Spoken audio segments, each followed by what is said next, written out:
আমার নবীর খুশি না বেজার এটা কিভাবে তুমি জানলে? এই 1400 বছর পরে তোমার উপর কি নতুন করে আবার ওহী নাযিল হইল নাকি?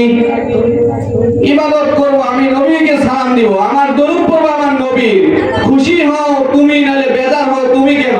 জোরে বলেন ঠিক কিনা?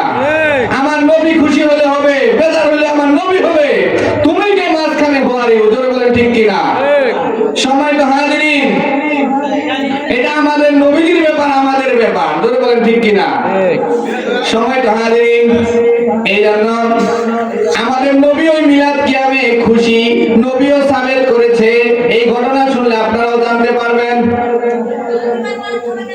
এই উপমহাদেশে সর্বপ্রথম হাদিস গ্রন্থ নিয়ে তিনি এসেছেন, তিনার নাম হলো আব্দুল হক মুহাদ্দিস দেহলভী রাহমাতুল্লাহ আলাইহি। তিনি এত বড় আলেম, এত বড় মুহাদ্দিস, তিনার ইত্তিবা না করলে এই বর্তমান যুগে কোন আলিয়া হোক, কওমি হোক, যে কোনো লাইনের আলেম হোক, মুফতি, মুহাদ্দিস, মাওলানা, এগুলা কোনো কিছু লিখতে পারবে না। কারণ তিনার কিতাব পড়েই সবাই আমরা আলেম।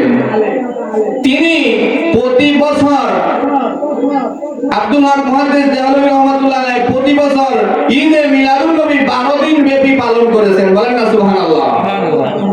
এবং একবার তিনি অভাবের কারণে বেশি জাঁকজমক পূর্ণ করে আদায় করতে পারে নাই, মাত্র সলাপুর দিয়ে ঈদে মিলাদুন নবী অনুষ্ঠান পালন করে রাতে ঘুমের ঘরে শুয়ে চিন্তা করতেছে, প্রতি বছরে আমি 12 দিন ব্যাপী মিলাদুন নবী অনুষ্ঠান পালন করি, কিন্তু এইবারে আমি অভাবের কারণে, সামর্থ্য না থাকার কারণে মাত্র অল্প সলাপুর দিয়ে ছোট্ট আকারে অনুষ্ঠান করেছি।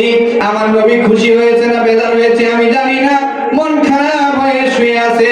ঘুমের ভিতরে যখন ঘুমিয়ে গেছে, আল্লাহর নবীজি আব্দুল হক মুহাদ্দিস দেহলভী ঘরে স্বপ্নের ভিতরে চলে আসছে। বলেন সুবহানাল্লাহ। চলে আসছে আব্দুল হক মুহাদ্দিস দেহলভী রাহমাতুল্লাহ আলাইহি, দেখতেছেন আমার নবীজি ওই সলাপুরের ডিশটা হাতে নিয়ে দাঁড়িয়ে আছে। মুস্কি হেসে জানিয়ে দিলেন, রে আব্দুল হক মুহাদ্দিস দেহলভী, তুমি প্রতি বছরের মতো জাঁকজমকপূর্ণ ভাবে করতে পারো নাই, তাতে কি হয়েছে? সলাপুর দিয়ে আদায় করেছো, তাতে কি হয়েছে? তোমার অনুষ্ঠান আমি নবীর কাছে পৌঁছে গেছে। বলেন সুবহানাল্লাহ। তোমার মিলাদ কিয়াম, ঈদে মিলাদুন নবী অনুষ্ঠানে আমি নবী বেজার না, মুস্কি হেসে আমি সাবেত করে দিলাম। বলেন সুবহানাল্লাহ।